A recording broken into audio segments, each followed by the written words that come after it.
what we're going to do today, hopefully, if we accomplish all of our goals, is look at 3 different pieces of thoughts of the Lubavitcher Rebbe in connection to Noachide. Now, the Rebbe's focus on Noachide, I would say, officially began around 1982. Really, if you look at all the years of the Rebbe's leadership, starting from 1950, there was always an interest, a focus, an appreciation of the Noachide. So the first 30-some years. And then in 1982, it became like what we call a campaign, meaning really a campaign to reach out to the world, the 8 billion, and to really bring them and connect them to God. So starting in 1982, for every year after, you see countless talks of the Rebbe literally focused on the Noachide. So I'm pulling 3 pieces of the term Noach, B'nai Noach, or as we say, Bnos Noach. B'nai means sons of, Bnos means daughter of. Noach is a Hebrew word for Noah. So when we say a Noahide or a Noachide, it's coming from the word Noach, Noah. So what does that word Noach mean? You could say, well, I don't know, it was his name. But obviously, a name has a lot of import. A name has significance. Nothing's random, and for sure not your name. We actually view that the name really expresses the essence of the thing. So if Noachides are Noachides, what's Noach? So Noach in the Hebrew is from the root word naicha. Naicha, Noach, naicha, means pleasantness, peace, tranquility. Like in Hebrew you have the word menucha, which means calmness, tranquility, peace, pleasantness. That is the essence of what it means to be a Noachide. The whole idea of a Noahide is someone who is bringing pleasantness into the world. Now there's a pleasant energy in the world. There's a pleasant, positive, calming, soothing, tranquil space, because as the Noachide recognizes and serves God, they move this world to be as God intended it. God wanted the world to be a place of moral civilization, moral habitation, ethical, higher thinking, God-focused. And that's what Noachides are doing for God. They're creating a naicha, a pleasantness, a softness, a tranquility in the world. So the Rebbe says, if that's the name, and that's the essence, and that's the energy, we should see this in every dimension that has to do with Noachides. Which means, for example, they themselves should be people of kindness, of softness. Like the other term for Noachides, as Maimonides discusses the Noachides, is Chasidei Umos Ha'olam. And Chasidei Umos Ha'olam means literally, we translate it as the righteous from the nations of the world, right? That's, if you ever heard the term, it would probably be called a righteous Gentile. And we translate Chasidei as from the righteous of Umos Ha'olam, of the nations of the world. But that's not the literal word. The literal word Chasidei is the word chesed. Chesed means kindness. So Chasidei Umos Ha'olam literally means from the kind ones of the people of the world. You could say, oh, I don't know if a Noachide is necessarily kind. You might be a tough and be a Noachide, or you might be kind and not be a Noachide. That's true. But the energy of the Noachide is supposed to be naicha, tranquility, Chasidei Umos Ha'olam, kindness. That's the purpose of the Noachide, to bring those energies into the world. So that should be how they are. If someone is talking to a person to try to help them become a Noachide, that's the manner that should be expressed. It should be a manner of kindness. It shouldn't be this fire and brimstone, though I highly doubt anyone speaks to try to convince them to be a Noachide through fire and brimstone. But it should be through love. It should be through kindness. It should be through an energy that is the energy the Noachides are supposed to create. So this was the Rebbe's perspective on the Noachide from the very name Noach. So how do you process this? Have you seen this yourselves as Noachides? I think I've thrown this one out there before. It's the idea that there's so few in the world. This idea that you're probably the only Noahide anybody else is ever going to meet. Make sure it's a good impression. That's a very true point. Meaning, it's so true. You're saying wherever you go, you might be encountering people who will never in their life ever see another Noachide. And if you're a card-carrying one or not, if somehow they realize you're a Noachide, you want to make sure that's the impression they have of a Noachide. Exactly.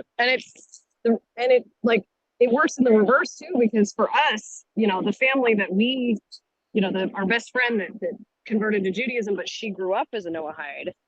I mean, everybody, our whole high school, we always said her parents had the most amazing marriage. And it was not without its challenges. I mean, it could have been a novel, right? I later learned in my 30s, like all the things that they had dealt with.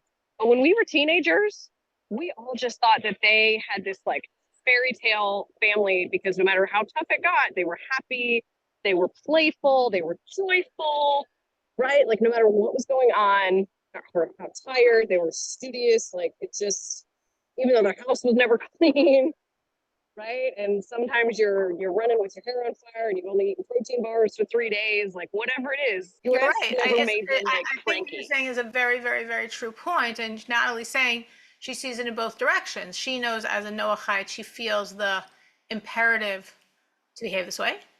And she's saying that when she saw growing up a Noachide family, that's how she processed them. And that's exactly the point the Rebbe is making. I mean, honestly, I feel the same as an Orthodox Jew, because obviously there's certain places I go where I don't know if they're ever going to see an Orthodox Jew or how they're going to see Orthodox Jews or how those Orthodox Jews will behave. So wherever I go, I always feel the sense of mission, of duty, of like, be better than I am, be nicer than I am, be kinder than I am. I mean, I don't always remember, but I can't always say I remember.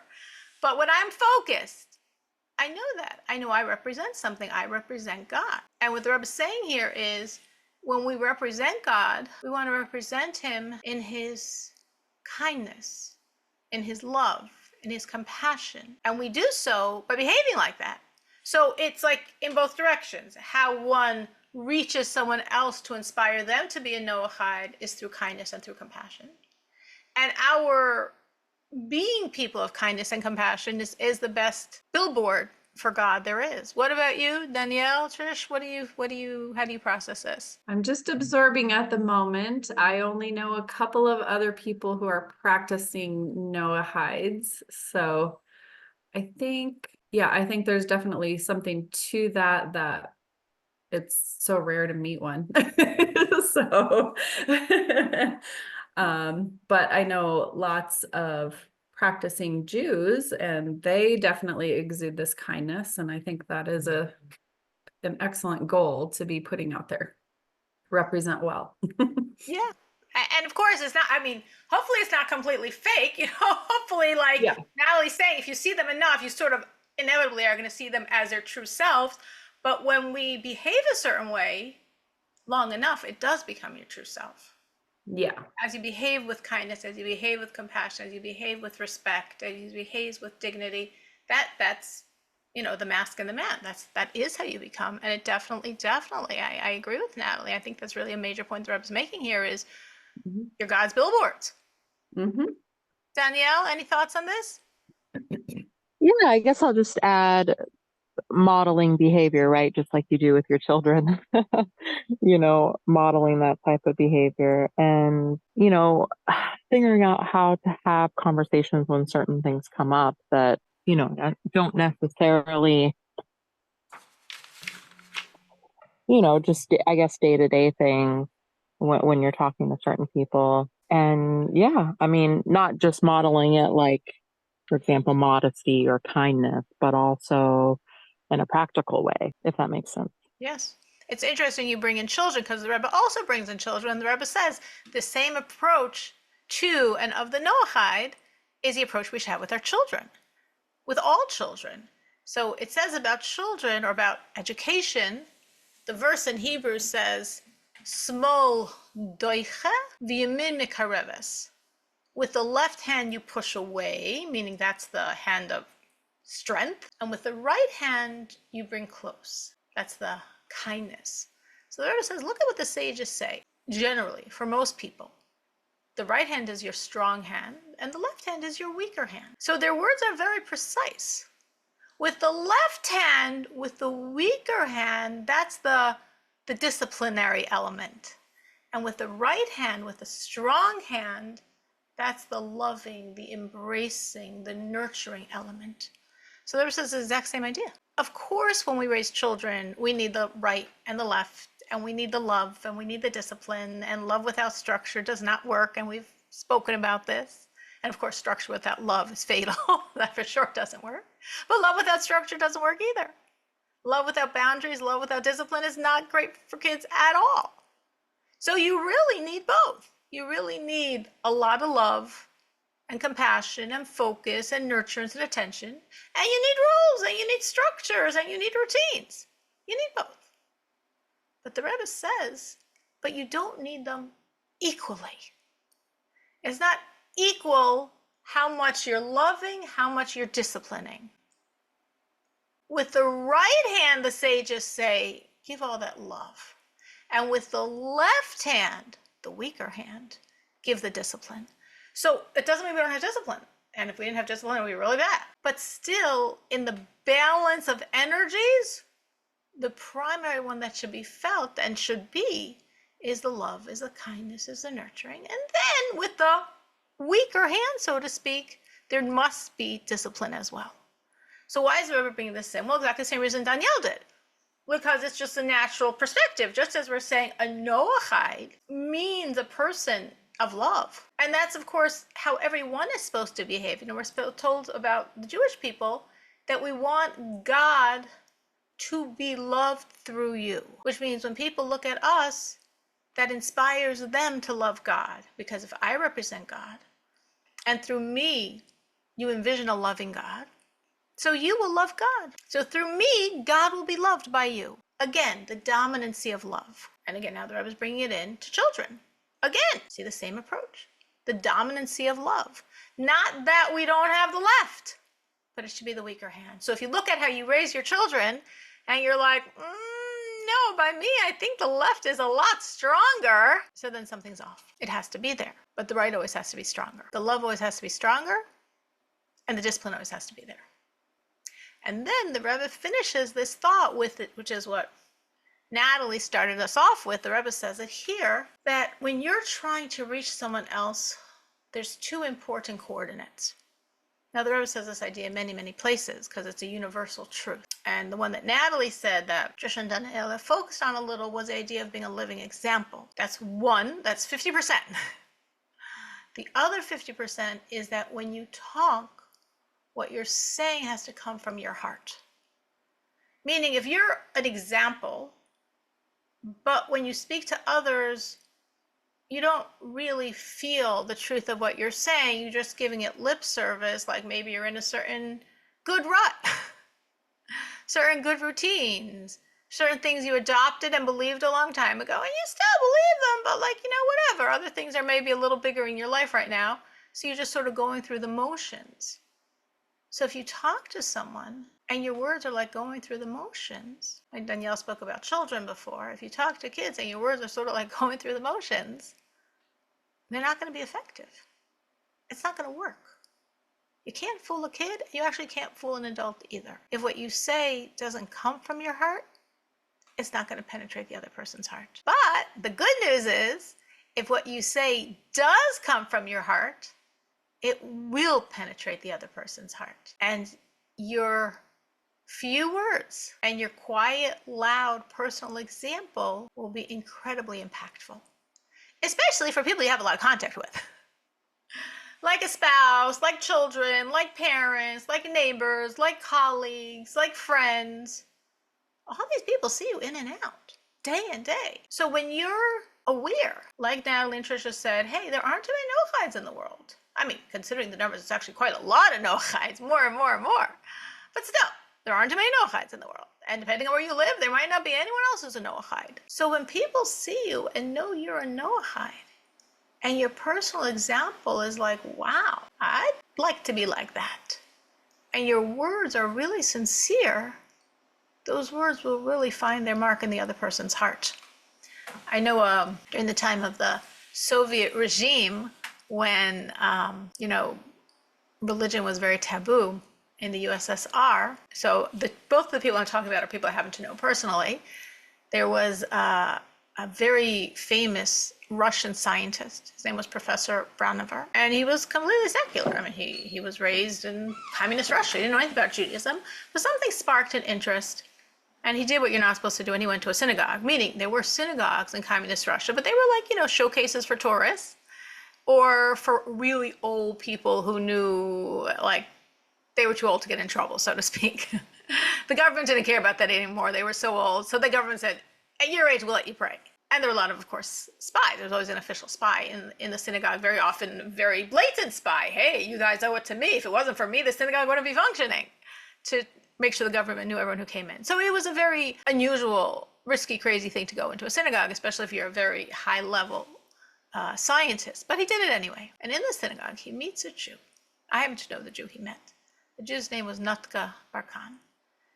And he was a religious Jew, which, I mean, a religious Jew, a man in his, I don't know how old he was then, maybe he was in his 30s or 40s. Like, how is there a person of that age a religious Jew in Russia? But that wasn't the point.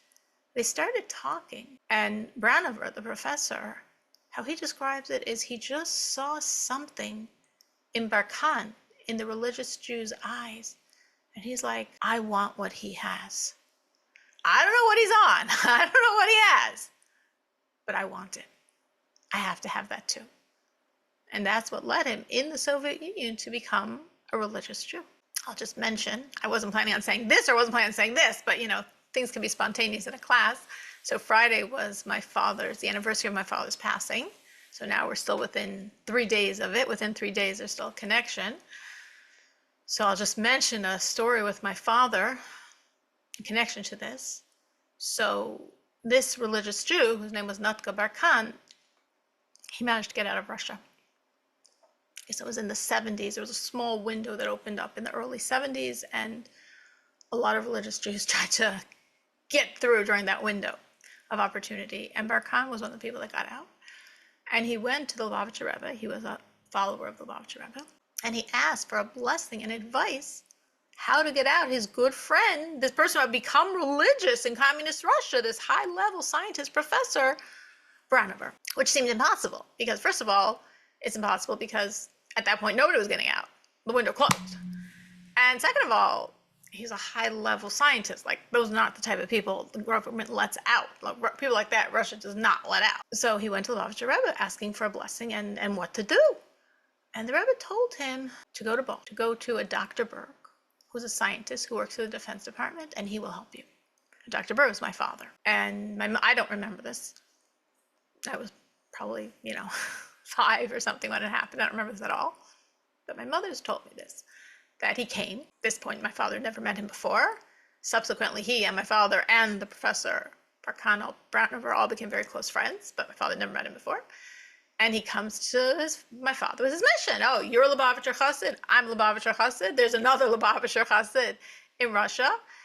And you got to help get him out. And my father's like, I don't know what you're coming to me for. I just work for the government. I don't have any power. I don't have any political connections. I'm a scientist for the Defense Department, but that's it. I have no way of getting anyone out of Russia, which was true. And then Noachide Barkan told him, I just came from the Lubavitcher Rebbe. The Lubavitcher Rebbe told me to go to you and you can get him out. My father was like, oh, the Lubavitcher Rebbe told you to come to me? Okay.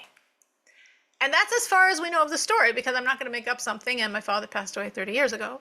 So I don't know what my father did, but I do know that subsequently Branover got out, and he became very close friends, my father and Professor Branover. So I think there was that something he did. So that was just a little story, impromptu, as an elevation for the soul of my father. Just, I guess the point of the story is sometimes there are things that we don't think we can do, but sometimes when heaven points a finger at us, we're like, okay, we're on. We're going to figure this out. We're going to do it. And we do, because it's not us. It's God. So getting back to this idea, the personal example and words from the heart and how impactful that is.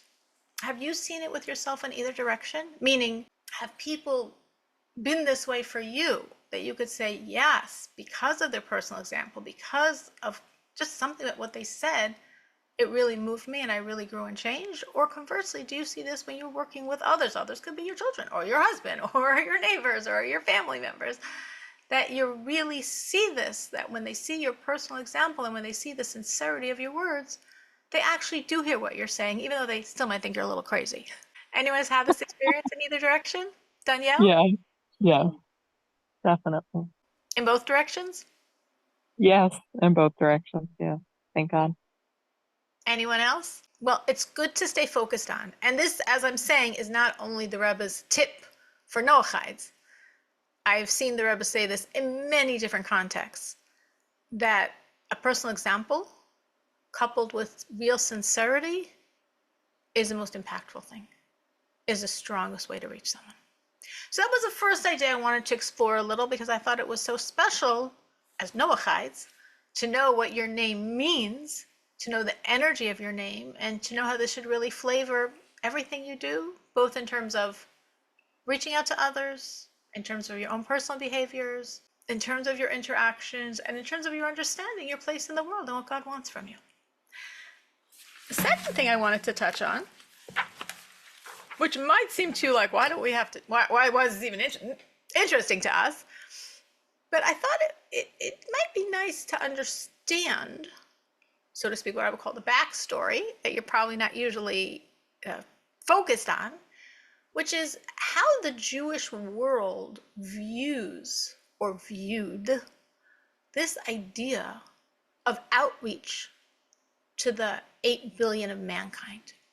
Because when the Lobster Rebbe started pushing this in 1982, this was a completely capital level letters, neon colors, novel, strange, radical thought. We're supposed to go to Gentiles and teach them how they're supposed to behave toward God? I mean, we don't proselytize. That's a very basic tenet of Judaism, is we don't proselytize. And of course, throughout all of our history, most of the time, Jews were, the underdog, the minority, the scapegoat, always. It's interesting. Even Hitler, writing about his hatred of the Jews, explains because they're the conscience of the world, and that's why we don't like them. So we're generally never liked. We're generally the conscience of the world. And we're definitely not in a position to speak to Gentiles about how they should behave toward God. And historically, if any Gentile ever wanted to convert, it was always something the Jewish community feared, because they knew of the reprisals. They knew of what would happen to the Jewish community if the Gentiles understood that someone converted. And there's many stories, because of course over the years there were righteous converts, and how they always had to run to a different country. They had to fake their own death. They had to do something and convert somewhere else and live somewhere else. It wasn't like, in the modern world where, you convert and you still have a relationship with your parents and your siblings and, keep the same job and live in the same city. Not at all. Anyone that wanted to convert was definitely like the ultimate criminal, for sure in the eyes of the church, or whatever other was the reigning, equally so in the Islamic countries. Anyone that converted was, the worst offender, far worse than a Jew. And they always had to run and they always had to hide and they could never go back. And there's, like a very famous story of, such a person that was caught, a very noble person from a very noble lineage who had ran away and, done all the things he was supposed to do, but he got caught and was ultimately burnt at the stake. So this concept of us reaching out to the Gentile world around us to give them, not that they should become Jews, we never want to convert, but to give them a message about their own religious life, it was like, you can't even use the word taboo. It's more than that. It was terrifying. It would be a terrifying thought. Absolutely terrifying. And I'm saying the way, not only, of course, Jews don't proselytize, and that's actually against our religion to proselytize, but as I'm saying, if anyone wanted to convert, it was not just, we're officially supposed to push you away. It's like, for real, we're pushing you away. For real, we would never want to be accused of that. And there's, famous historical stories of people that did convert and based on the situation, what's happened to them. And now the Lubavitcher Rebbe in 1982 says, let's open up the law books. Let's see what's written in the books. And we see very clearly, like, for example, in Maimonides, very clearly says that we have an obligation to coerce mankind to serve God. And the Rebbe says, of course, coerce doesn't have to mean with guns, and Jews never tried to do it that way. But coercion means a force of logic, a force of knowledge, a force of truth, a force of words. But we have to be forceful. We have to be focused. We have to take as our mission and our mandate to become a Noachide. Not to become a Noachide, to make other people Noachides. I don't know for each people in your journey if you've directly been touched by a Chabad person, a Lubavitch person, who made you aware of the truth of a Noahide. But even if it wasn't, it all stems back to what the Rebbe started in 1982, because no one was doing it before 1982. And when the Rebbe started and the Rebbe pushed it and the Rebbe encouraged it, and as the followers of the Rebbe, Chabad, Lubavitchers, started, some people more and some people less, but everybody understanding this was an imperative, it did trickle into the general religious Jewish world, and then more and more people, thank God, also started doing it. But it all started from the Rebbe's radical change of the traditional Jewish viewpoint, which is have nothing religious to do with non-Jews at all. So when the Rebbe started it, there was, of course, a lot of opposition, which makes sense because, anything that's new and true, there's always going to be opposition for. And sometimes the truer and more spiritual and more important something is, the more opposition there is.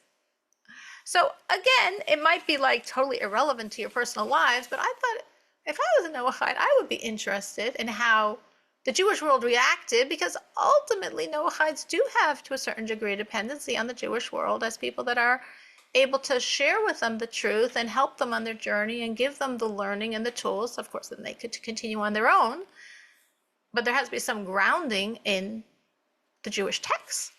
So what was the Jewish opposition to it? And here's how the Rebbe demolishes all of the arguments. So this is from a talk of the Rebbe this is already in 1983. This is after a year of the Rebbe really pushing. And there were many times, this is not the only talk, I just picked one, there's many here, where the Rebbe is like saying, guys, this is our obligation. We have to do this. The Rebbe here goes through 4 classical arguments. People were saying, like, how in the world could we do this? Argument number 1, they're like, there is a mandate in Torah to rebuke someone who's sinning. It says, rebuke, you shall surely rebuke. But that mandate is clearly, contextually and based on the words, talking about Jewish people. So how in the world are we supposed to go out and rebuke all the nations of the world and explain to them that they're wrong and share with them the truth? That's a commandment for Jews. Thou shalt rebuke, the one who is part of your nation. That's not the world, that's just Jewish people. So the Rebbe says that's a very silly argument. And the Rebbe says, you're absolutely right. And that commandment, thou shalt rebuke, the one that is of your people, has nothing to do with Noachides and nothing to do with 8 billion mankind. But that's not what we're talking about. We're talking about the commandment to bring the world to a knowledge of God.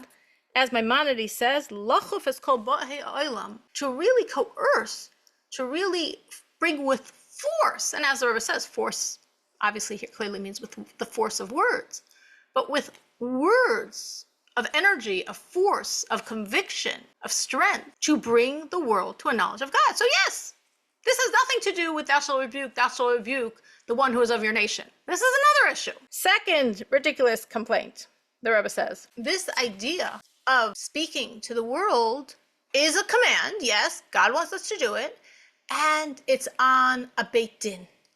It's on a tribunal court.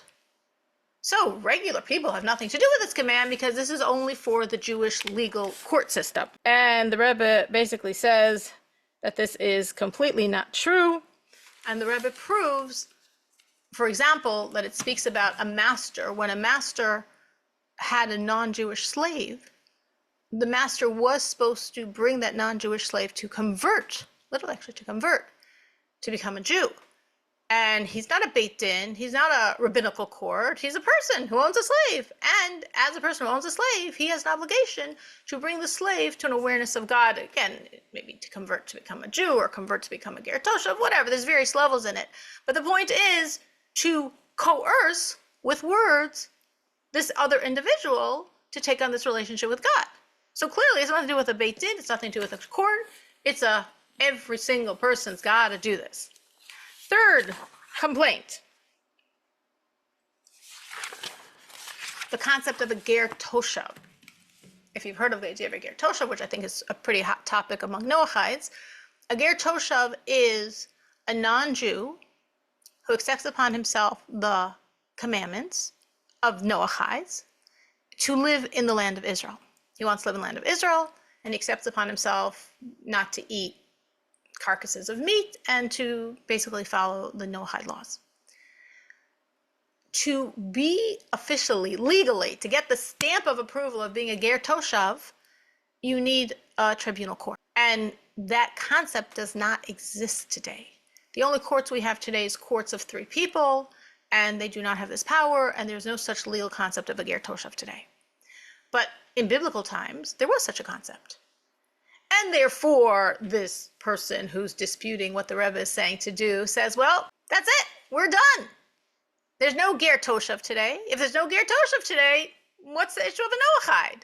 When God willing, there'll be the redemption and Mashiach and a temple and a ger toshav, and then we can make Noachides. And the Rebbe says, absolutely not true.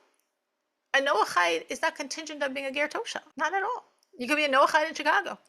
A ger toshav is linked to the idea of living in the land of Israel. Nothing to do. So yes, you're absolutely right. There's no ger toshav today, and that has nothing to do with being a Noahide. Fourth complaint that the Rebbe says is actually the most ridiculous one of all of them is that, yes, it's a law. Maimonides says clearly we have this obligation to bring the nations to an awareness of God, but it's a law that applies only in the times of redemption. So Lubavitcher Rebbe, what are you doing in 1982 with this law? And why are you trying to make it realistic?